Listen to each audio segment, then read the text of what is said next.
Am I? Yeah, I'm Mark. I'm not Alchemist on this one. All right. Okay. Yep, we're good. Hello. Hey, how's it going? It's going good. It's going good. Getting there. Oh man. Nice. Sorry. Let's do that again because I was just realizing that I was really far away from the picture. Hmm. Um, it is going good. How are you doing? Hey, Justin. Pretty good. It's been actually mostly good stuff the last couple weeks. Great. Tell me. All right. So first is on the health side. The last 5 days, I've gone running 4 times, and I also did one day of body weight exercises like dips and pull ups and stuff. Oh, okay. So that's the best I've been this year since January. Oh, that's cool. And yeah, it definitely feels good. Although I did get a little bit of twinge feeling like above my right Achilles, and like I've done a ton of running. I know this was not just normal fatigue, so I was just like stopped maybe halfway through what I was going to do today, and then been taking it really easy at home. Probably going to take 2 days off instead of just one, because think it's just one of those signs of like my body's not quite ramped up to doing this much yet. Now we have essentially been 2 weeks since we spoke, right? Yeah, yeah. Um, Cool. Well, that's good to hear about health. So, are you seeing any sort of effects like with weight loss or anything like that? Not weight loss. So like my experience with running is it doesn't really make me lose weight until I'm doing, say, more than 5 hours a week. There is a certain point where it flips, where I'm just burning, like 5 to 10,000 calories a week, and it kind of like dulls my appetite too. Hmm. Like it just sort of sinks me. Um, Interesting. but it at low, like right now I'm just doing maybe 40 minutes, 45 minutes. And this week I've done 5 times, but mostly it's been less than that. So that's just enough to make me feel better. Like it definitely has me thinking a little bit more clearly, and I have a bit more energy, and it's easier to sleep and that kind of thing. Okay. But no, no weight loss. I think it would take more, and it would take more time. Hmm. Okay. Yeah, it's tough. Yeah, I mean, I'm also the stuff that I'm doing. I'm not seeing weight loss, but I am seeing more controlled blood sugar. I have hit my goals. In fact, just health. So we'll sort of do one to Yeah, one. yeah, yeah. That's Yeah. good. So let's see. Over 14 days, I've been within range for 80% of the time. That's Um, good. my goal was 70%, so that's cool. And within the last 7 days, I've been within range for 94%, which is kind of cool. I think That's that's the very good. best Yeah. you've ever reported. Yeah. Yeah. So that's good. So I mean, I can't quite work out what the F is doing it. Like, I mean, I know that eating a lot of salad does it, but Helps. some weeks it really works well, and other weeks there's issues. I don't know. I guess the one thing is this last week I have definitely had no alcohol. Prior to that, I was continuing to drink alcohol. I think alcohol is basically the key. That is the ratchet that basically fucks me up or not.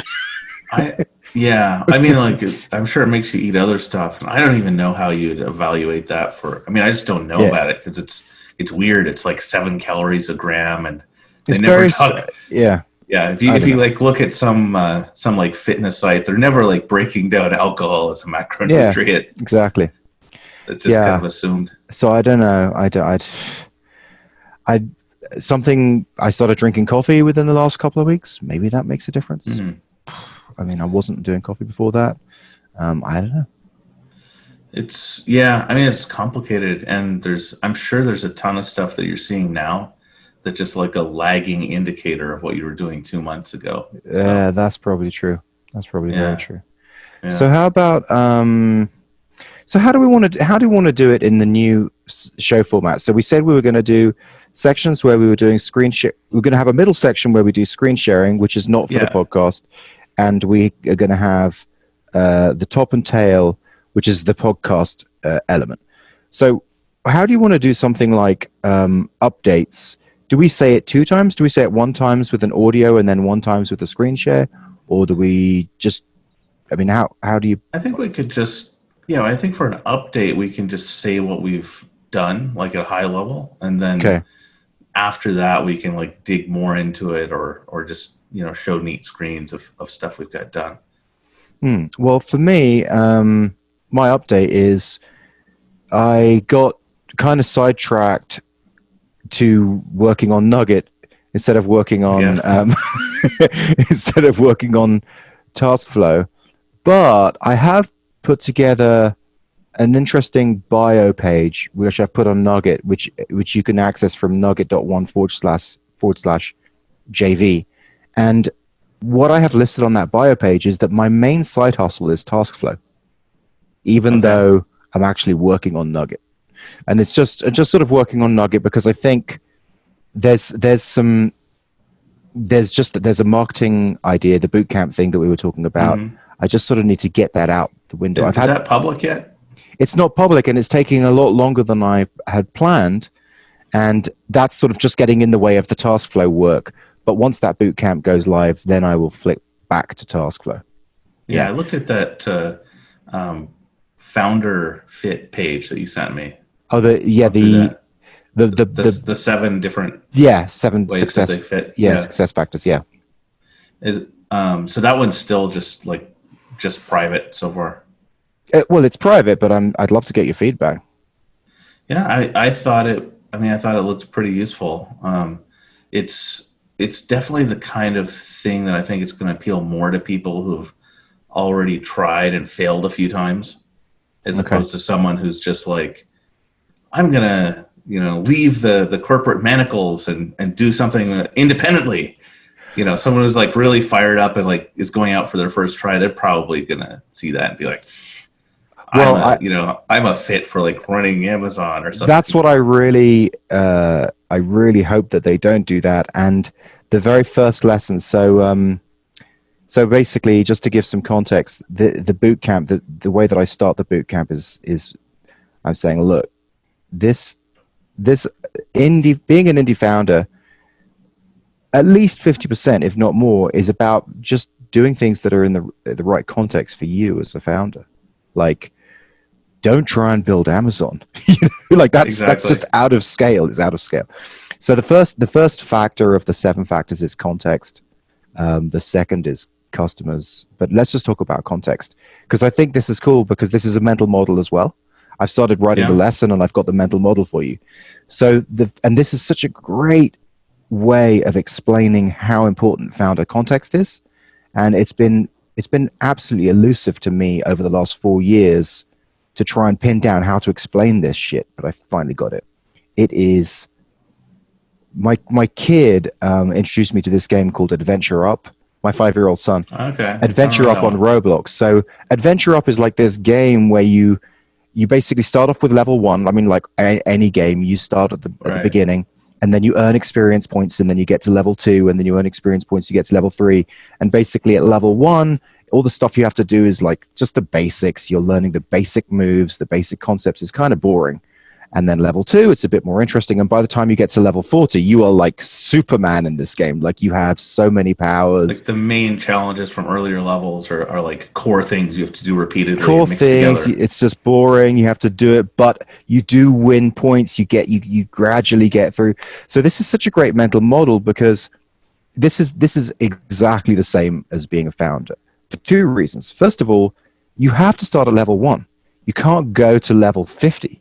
Like, if you just try and jump straight into level 50, you're just going to fall flat on your face. In fact, you can't even do it. The game won't let you. Unfortunately, in Founder, you can try and start at level 50, which is build Amazon. That's going straight to level 50. Like, that's insane. But the other thing, and this is super important, is that every game is different. So even if you are already a millionaire and you're very successful and you've made money selling computers online, and I'm drawing from a real example. So I worked for a guy who made millions selling computers online. And then he decided, I'm going to build a SaaS app. So he thought it's a different game, but he thought he was playing at level 50 at building a SaaS app. And he went straight to level 50 or straight to level 25 or whatever, and essentially fell flat on his face and spent a lot of money because he skipped out all the levels 1 through 25. And I think that's why it's such a great mental model. Yeah, I mean, I kind of did the same thing too because I had a brick and mortar business that was running and doing fine for like 4 years. So as a result, after I learned how to program, I just thought, oh, this will be easy. Right. It's cheap. You don't have to like hire lots of people, and you don't need to rent a big place. You can just use the internet. That's what the draw is. So you're successful at something. I mean, I think the draw for him was, okay, selling computers, the margins suck. Right, Like, exactly. you know what I mean? Yeah, Like, I'll do software. The margins are amazing. exactly. That's exactly what I was thinking. Yeah. And Um, so how did you more specifically, like, if you could say what levels 1, 2, 3, 4, and 5 were for what you do versus what level did you actually try and jump in at, like, sort of being specific, like what is the first thing you should have done yeah. versus what's the first thing you did do. Well, I'm part of this is actually because of the earlier Nugget lessons that I've seen, but also just from people that I've followed online. Like, I think the best level one is write an ebook, just like a simple info product, and get distribution through Twitter, sell it on Gumroad. I think that's like the simplest thing you can do. Then you don't need a site at all. If you have one, you can make like just a simple landing page. So basically, all you're doing is collecting emails, building your following through a viral social media channel. Now, if you're not like targeting devs with a book, maybe not Twitter, maybe just pick some other social media channel. But yeah, like you have just one thing to worry about, which is getting people interested in what you're making, or making something people are interested in. And then maybe the next step after that looks really appealing to me is productized service, because even though it's not quite as easily scalable as a SaaS, it is really scalable, much more so than an info product. So what's And interesting, can I you can just start, just and going you to can enter. start fast. Yeah. So just want to enter. So just a couple of things. Something else that's a great mental model about this is within the game of Adventure Up, they have careers. So you have an overall level, which is 0 through, I think 60 is their max, 1 through 60. Mm-hmm. But then you have wood chopping career, you have foraging career, and they all go from 1 through 60. So the reason Got why it. I say that is because the first thing you just said was essentially starting at level 1 at marketing. So basically, marketing and building an audience, and there might even be some sort of levels within, some gradients within that concept of building an ebook. Like, even Yeah. how do you just get that first person to your page? That's Yeah. kind of level 1, right?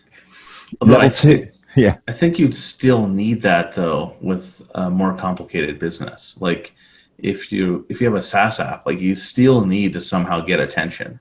Oh, listen, I was Yeah. talking to a founder on Nugget the other day who basically, for all intents and purposes, was saying he just didn't want to do marketing.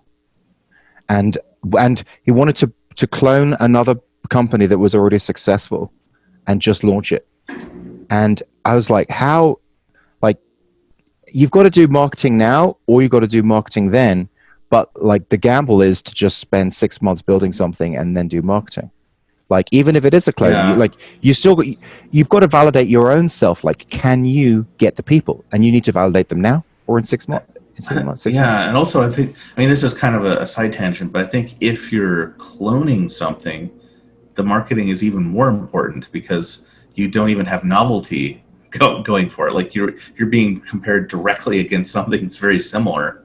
Well, right, You're exactly. discovering it all. Like if And you're the only one in the world that makes X, then maybe you don't have to well, it's market true that well. because cloning is a great way.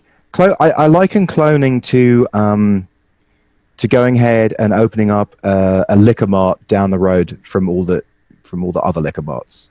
Right. It's sort of like that, because it's like, it's proven, that liquor marts work, and you've just got to make your liquor mart a little bit away from everyone else's, and then people will Yeah. start.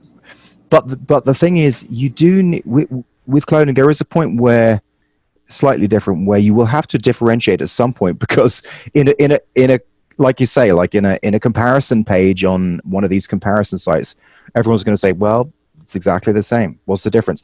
And the only way you can learn how to make a difference is, guess how? Customers. Right. Well, actually, it's even worse than that, because it's like exactly the same, but fewer testimonials and less history, and looks less safe.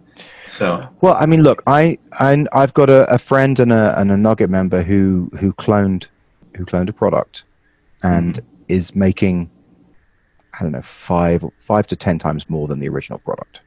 And I've seen that happen in two cases. So basically, they clone it feature for feature. They then successfully get customers into it. They then talk to those customers and learn from those customers, and then they go off on their own path because makes sense. essentially they're learning from their customers, and there's a perfectly good chance that you could do a better job. I mean, Slack is a hip chat clone. Yeah, they did a much better job. They won't ever admit that, but yeah, No. I agree. Yeah, right. So we've got like three levels on the stack now. I want to just like pop a couple off and go back. Sure. So Okay. Back to the like what I think of the levels of different things that I would try or what I did do. So I would say like maybe level 1 would be the info product that's really straightforward. Then maybe the productized service would be like level 5, and then maybe a SaaS is level 10.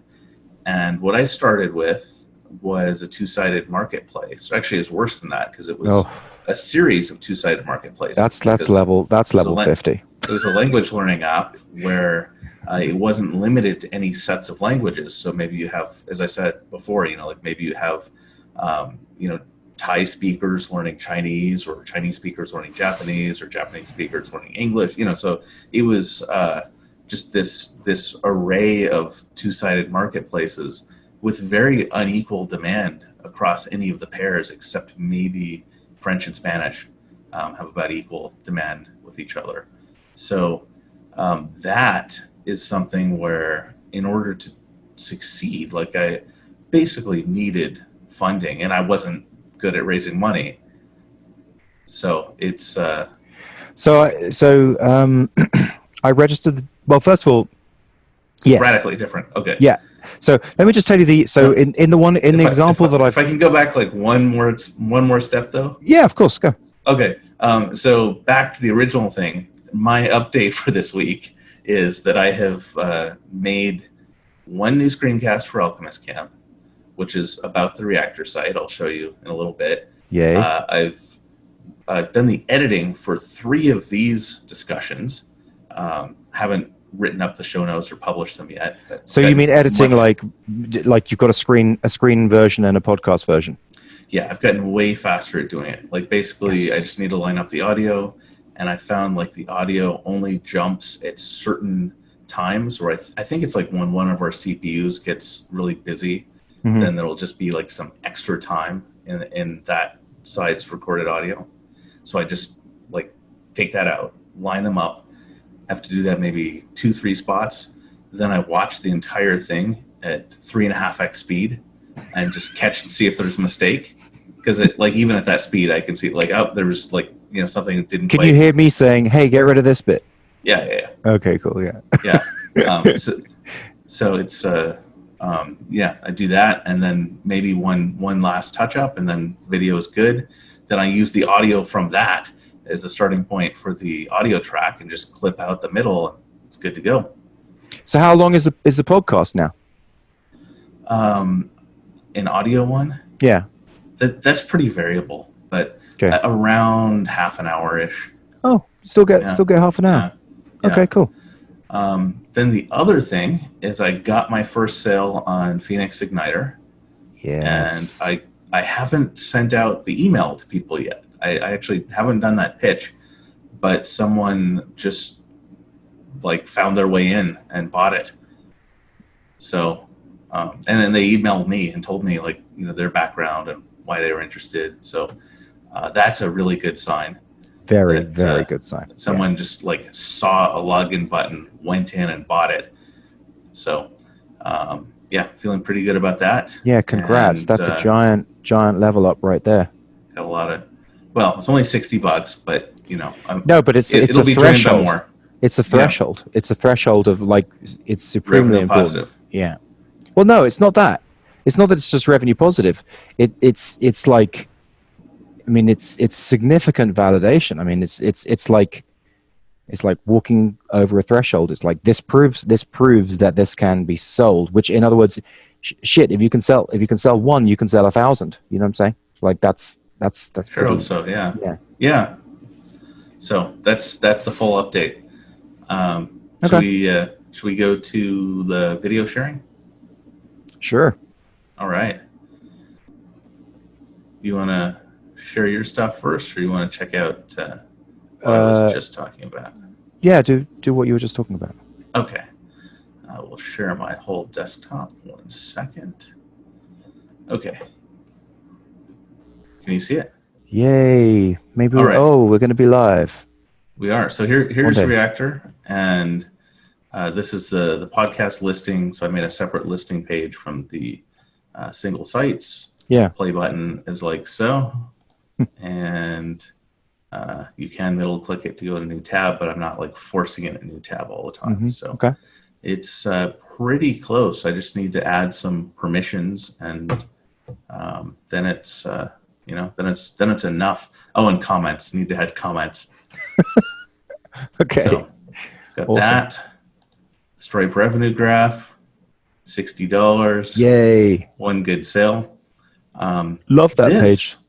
This took a fair amount more work than I expected because I had to integrate GitLab, and it wasn't really clear all the pieces I needed.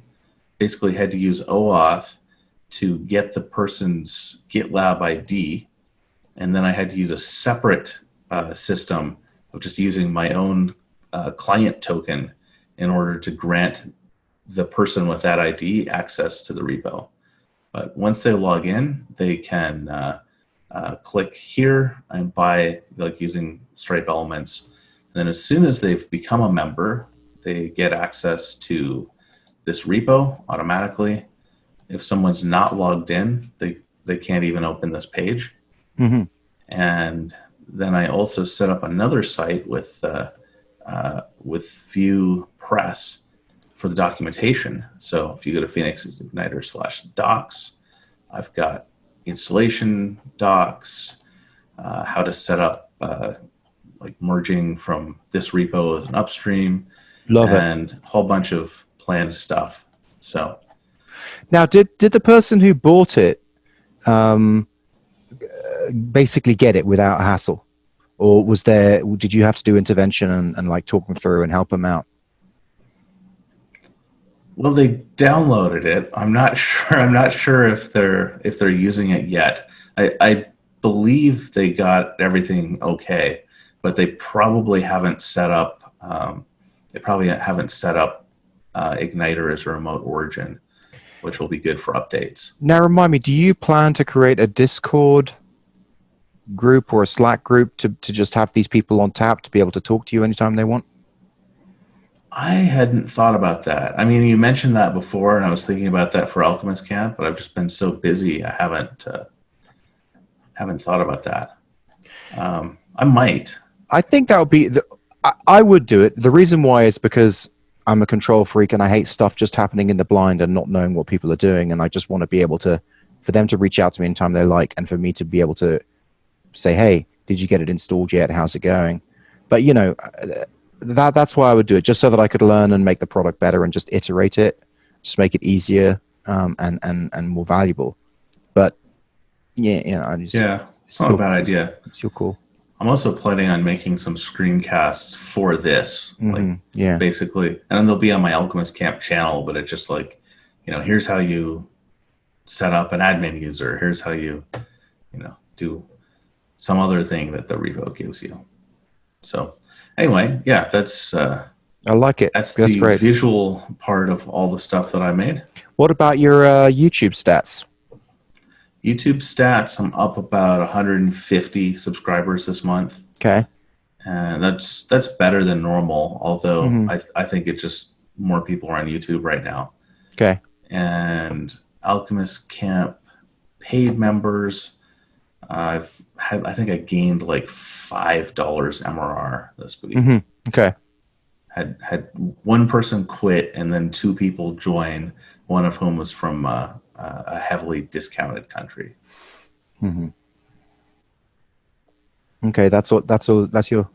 What you got for Yeah, the share? that's Okay. all my stuff. All right. I'll take over here. Um, so this is the. I'm just starting with the. I don't really have anything to show on TaskFlow because I haven't really been doing anything with TaskFlow since the last time we spoke. Fair enough. It's either been I've been doing nothing, or I've been kind of working on the like just my day job. So nothing, no indie founder stuff, or this boot camp. So with the boot camp, I've just got a basic page that I'm thinking of doing. 7 bedrock lessons, indie founder boot camp, a rock solid foundation for your side hustle, and what it really is just based on 4 years research, and I literally have spoken to hundreds of people by Slack. So I just want to get it so that they can just sort of get straight in the same way as I've done with the startup ideas. I've just modeled it basically on that page, and then I want to get what I've created is like a review page. So this is on live. Should I say this? No, I probably shouldn't. Okay, I'm not going to say that. I'm not going to show you the URL, but what I've done is I've created a special review page that has a secret URL, and Okay. I'm going to send that review page to.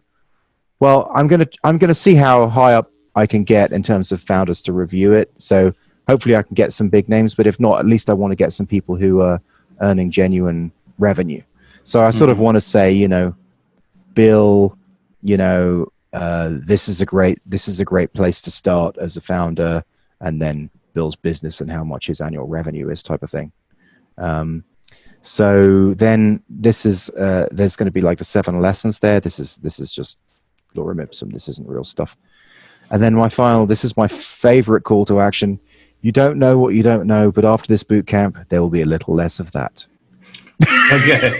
That's impossible to refute, too. It's just like... Okay. And then once you get into the boot camp, the first page will be this, which is basically just a real, like we were just discussing, which is the beginning. So then the 7 factors of your success, founder fit success formula. So you remember, this is one of the first things we spoke about, the mental model. I think this founder fit is like the key. It wraps everything up. So context, step within your founder context, learn what your ideal customer will pay for, pick a market you can reach, define a product that fits your capabilities, price point, competition, blah, blah, blah. Anyway, I know you don't like to go into too much detail on these things, but that's just the overall. And then the next lesson is what I'm just writing now, which is level up within your founder context. And here's a screenshot of me actually playing with my son. And I was so lucky. I was like, oh man, the level up happened right now. It only lasts for about 3 seconds. And I just got I got the screenshot right there at the level up time. It was so cool. Now, what I will say is I was facing the other way. So it was basically my back and butt that you were looking at. So I basically turned around, took another screenshot, and then sort of photoshopped it into the same scene. But you didn't have to tell us that. No, I know, but I would have believed. But so then, check this out. This is me and Jack. He found a secret cave that has a campfire with these 2 logs that you can sit on.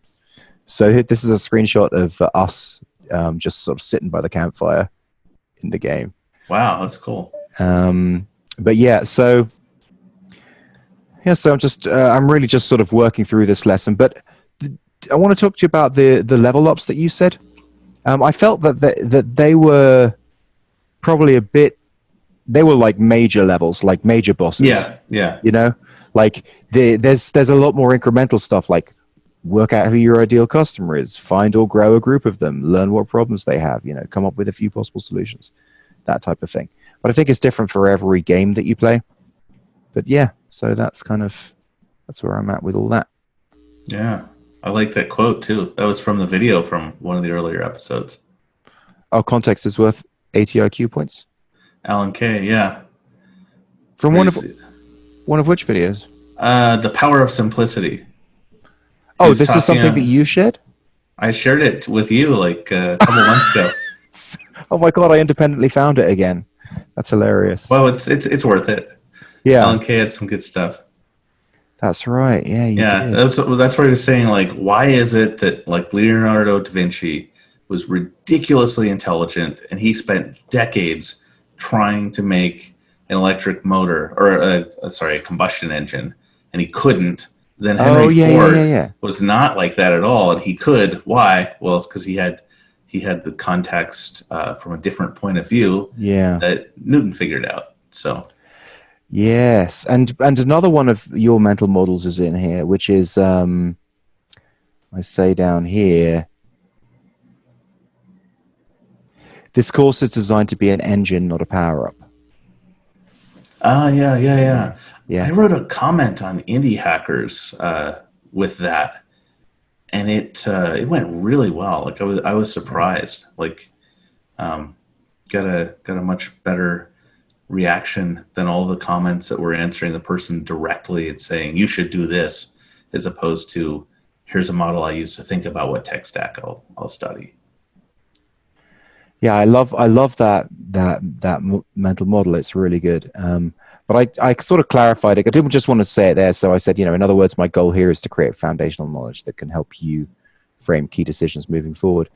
Oh, and then I added this. This is another page that I spent quite a long time on. I mean, this was a couple of days' work.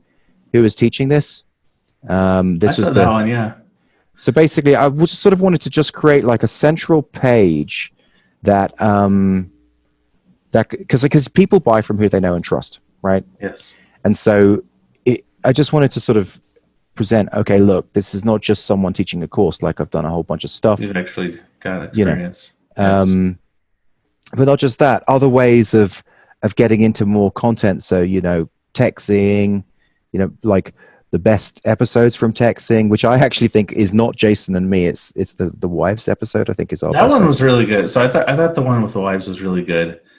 However, some of the others have been excellent as well, including the New Year's one. I thought the New Year's one was great. Oh yeah. The fever dream. Yeah. Yeah, that was a good one. So then, of course, Reactor gets a mention. Yay. But This is very meta now. very what? Very meta. Yeah. If So someone is watching us, show them the thing that they're watching, a link to the thing that they're watching. And then just side hustle stats. And, I think that's kind of important, just how much I've earned on side hustles. So it's not like a million, like I'm not like a millionaire or something, but at the same time, clearly, have some knowledge there from those stats. And I think that'll be motivational to the right people also. Because if someone does see that, they're like, "Oh, that's it! Like, I want to make 10 million Yeah, this exactly. year." Like, maybe they should be, like looking for something venture funded. Do something higher risk. Completely, they should be looking for something venture funded. And that was the other thing that I did. Just real quickly, where was it? That was on Hacker News. Yeah, let me just find that. Right. Oh yeah. Someone was just like saying, there was a post, I'm extremely disillusioned with technology. But when you read between the lines, it just sounds like they're actually disillusioned with the VC growth model. Like they're just essentially sounding like, I was like really taken advantage of by VCs essentially. Oh, okay. I think I did see this. Yeah. And so I just there was a presentation that I'd already put together, but I just sort of made it super. I just cut out everything except for the stuff just about the VCs. Basically saying, look, this is the background to VCs. So I put that out there. No one's looked at it, and that's fine. I don't care. I think. Oh, you can track who's or how many people have seen it. Well, no, I mean, just let's see there was 0 upvotes on it. So and it was in the middle of a Okay. page. It was like in the middle of all of this. I'm guessing no one saw it, but it might be something I can use at some point in the future. Yeah, and no loss. Yeah, great. I think, yeah, Hacker News is probably not the place that's most aligned with that No, message, though, for sure. given that it's part of YC. Yeah, that's right. Yeah, that's probably true. Probably true. It's funny with Hacker News, you never really know what is going to get upvoted. Some things get upvote like commented on, but don't get upvoted. So they create a lot of like Yeah, yeah. discussion, but The yeah, My guess is those are you can't sort like you can on Reddit, but my guess is those are the controversial things where they're getting lots of upvotes and lots of downvotes. Oh, okay, yeah, It's really hard to tell though. For whatever reason, I don't. I mean, yeah, I don't think I like Hacker News as much as I like Indie Hackers or some other sites. But for whatever reason, it's easier for me to get upvotes on Hacker News. Like far easier for me to get upvotes there than Indie Hackers. and there's a lot more people, which is great. Yeah, yeah, I suppose so. It's often not. It's often not getting upvotes in a useful way, though. Like it's not like I'm selling things by getting upvotes. I'm just making an interesting point. Check it out. Uber's laying off 3,700 people. Yeah, didn't they just fire their CFO or CEO even? See, well, you mean Travis Kalanick? No, well, that was a while ago. I Yeah, think the new one is either fired or might be on the way out. really? I think so. I'm pretty sure they fired their CFO like after just 2 months or something.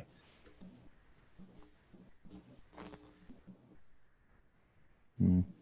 I don't know how much it's going to be in the stock price, but I mean, yeah, it's hard to say how much is Uber's problem and how much is just the market conditions. Like I I don't know. Although Uber Eats should be killing it right now, That's true. Yeah.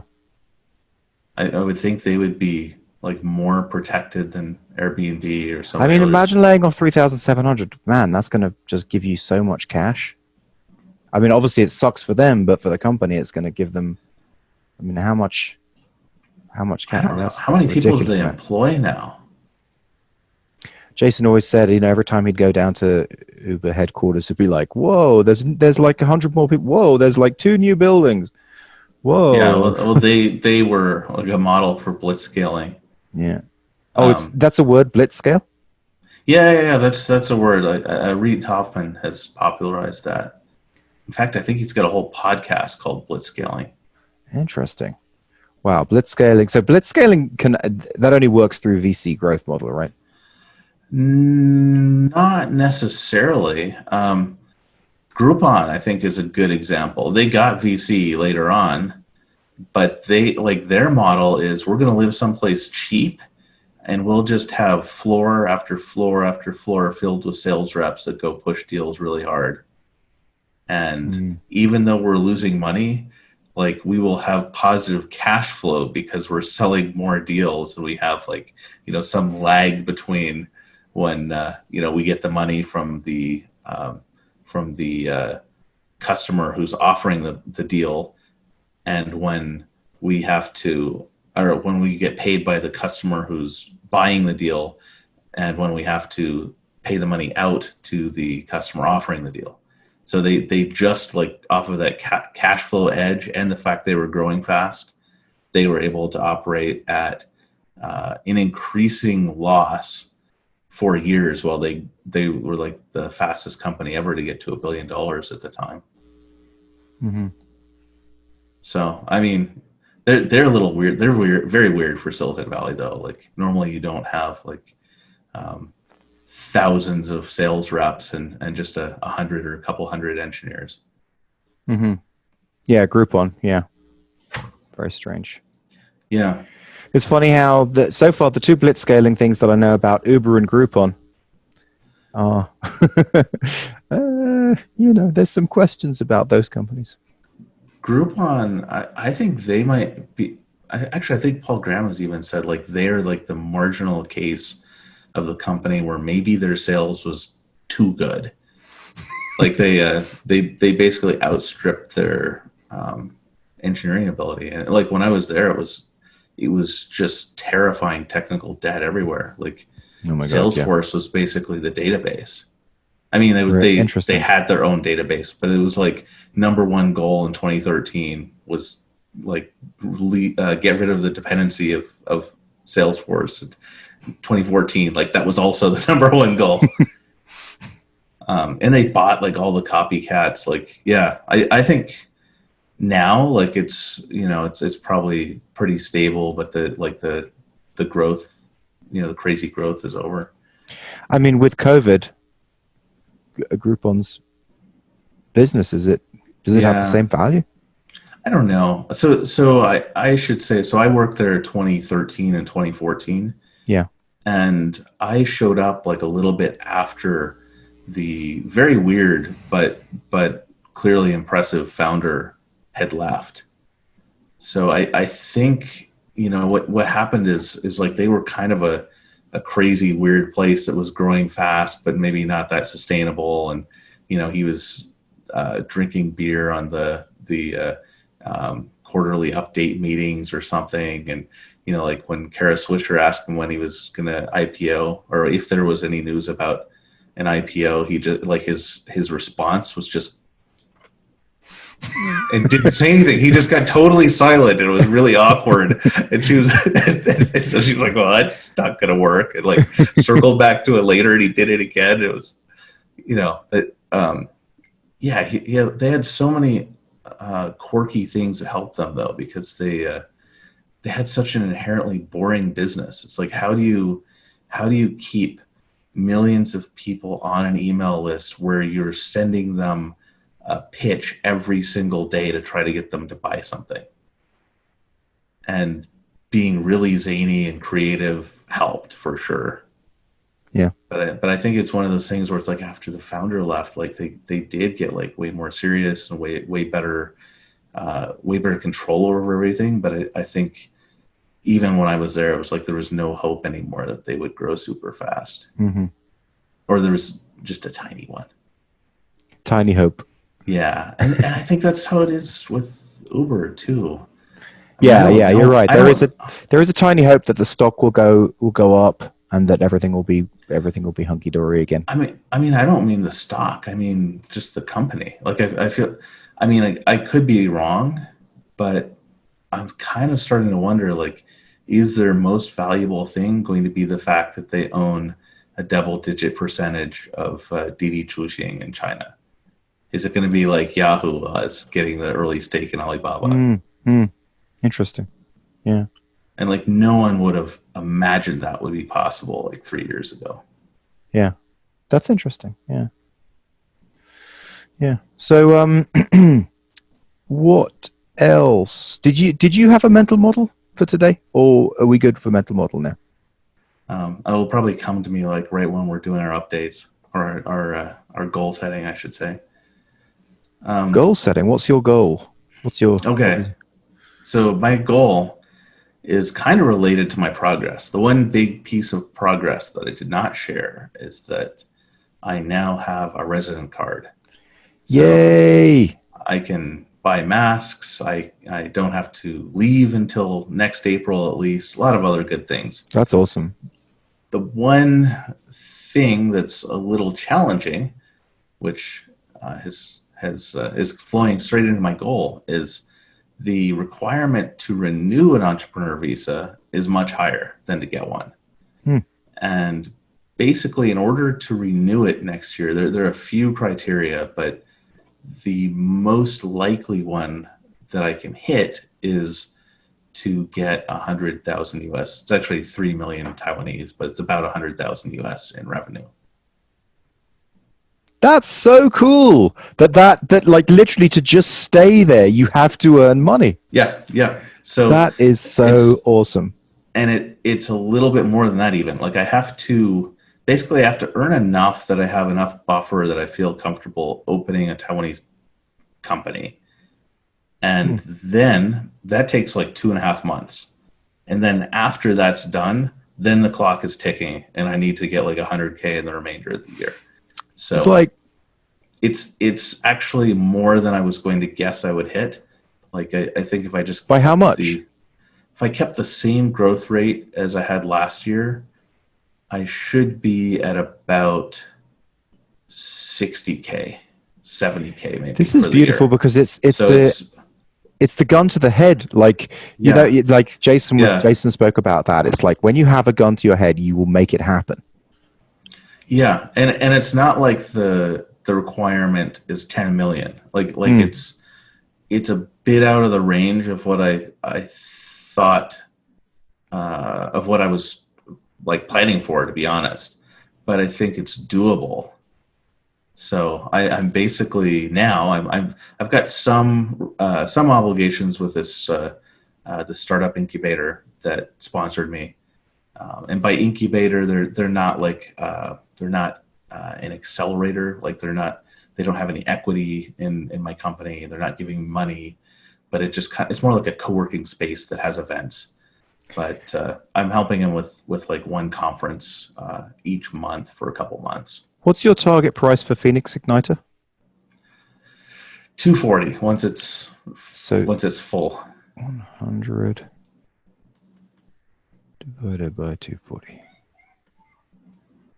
I think to hit this, I need 400, to. 400 customers. 400 sales of Phoenix Igniter. No, it's got to be more than that. Wait, Wait, 400. did I make it wrong? Hang on. No, you're 100, right. You're right. You're right. Yeah, you got it. 400 times 240. Yeah, it's just over 400. Yeah. Yeah. Now 400 is not a lot. Like every time I've started a business, I've got at least 400 customers. That's yeah. It. I don't even know how to evaluate that because it's probably going to be a little bit easier to sell than Alchemist Camp because it's a one-off sale. That's my guess. It's still a small market, but um, I think I may need something more in order to hit the goal. But Isn't it going to be support? So enterprise level SLA. So you just go ahead and just sell a couple of, you know, $2,500 licenses. I was thinking Teams features, something that only a company would want, like an already existing company would want. Teams Teams could do, but the problem with Teams is you have to build a bunch of stuff. Whereas Right. if you just do look enterprise license and basically I'll be here for any call, which is essentially exactly what you are for any customer. But the thing is, you're just codifying it. Yeah. Well, You can sell it. that's a productized service of me, which is yeah. I Well, see what you're saying. but you won't get many. You won't. I mean, let me just say, it's going to be exactly the same level of support as it is for other people. It's just Yeah. you're just codifying it and just sort of saying, yep, I'll set up meetings with you. I'll do team meetings with you. I'll jump on the phone with you. But you're going to pretty much do that with every other customer anyway. I don't jump on the calls with everybody. Like I've done a few times for like customer research, but there are too many people to do that with. Well, you've only sold one. Well, yeah. So I can do it with this for now. Can't do it with 400. But I think that's a good idea though. Well, Like but with some sort 400, of you like. won't get. So the thing is, let's just talk about this for a minute. All right.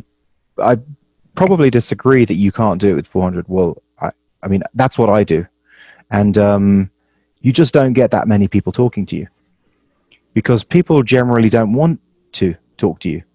People don't want to be in a position where they sort of go, "Help me do this."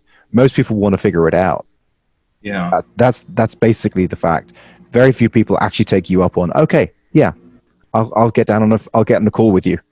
Well, my good buddy Liam, who live streams or used to live stream on Facebook for people in Taiwan learning English, he did some paid courses, And one of them, he had a premium tier where people could like send him questions in Facebook chat. And he had this one customer named, actually, I shouldn't say his name. Just no, don't. He had this one customer who just had question after question after question You have to for fire him for like months. Yeah, I mean that can happen. Yeah. But it's very, very rare. Very Yeah. rare. Although he was not paying an enterprise service agreement, so that's another factor. I'm just saying, look, I'm just offering it as like a way of like, firstly, it's a great anchor on a sales page. It's like, Oh, that's a good point. SLA 5,000 a year for like 100% support. You know, like the Red Hat license. Vaguely. Yeah. And so you just say, yep, enterprise level support, $5,000 a year. Well, I've got another meeting directly after this. So probably like another 40 minutes. When? Oh. Okay. Okay, do it in there and leave the door open right here so that we're both available for him. Probably in 5 minutes, 10 minutes, and then I can have a bit of a break. Sorry. It's good. Yeah. So anyway, that's my main goal, and then exercise. I'm just gonna take it easy on the running and maybe just go once. Yeah. Okay. For me, it's try and get that damn course launched. I mean, I don't know if I'm going to get it because, man, every page is taking like 2 or 3 days. But the bulk of the content from the middle, the 7, well, the 6 lessons that I haven't written is done. I just need to top and tail it with founder fit stuff. So it's generalist. Now I need to add a founder fit aspect to it. And then I have to finish the final page, which is a thank you and a sort of leading them towards the Academy. And hopefully I'll launch it and get it on Product Hunt and get a few people in there. Yeah. Put it on Indie Hackers too. Actually, before I do that, I genuinely want to get it in front of people for them to review it. So it might be 2 weeks because I want some people who really know their shit to look at it and say no or yes, so that I can iterate it. So maybe that'd be the best goal. Is just maybe get it in front of a couple people. Get it to a state where I can send it to people for review. Yeah, that's the goal. That's the goal. Cool. All right. Well, it's better get going then. Yeah. Got stuff to do. People to see. Sounds good. We'll see you next week then. All right, dude. All right. Later. Cheers. Bye.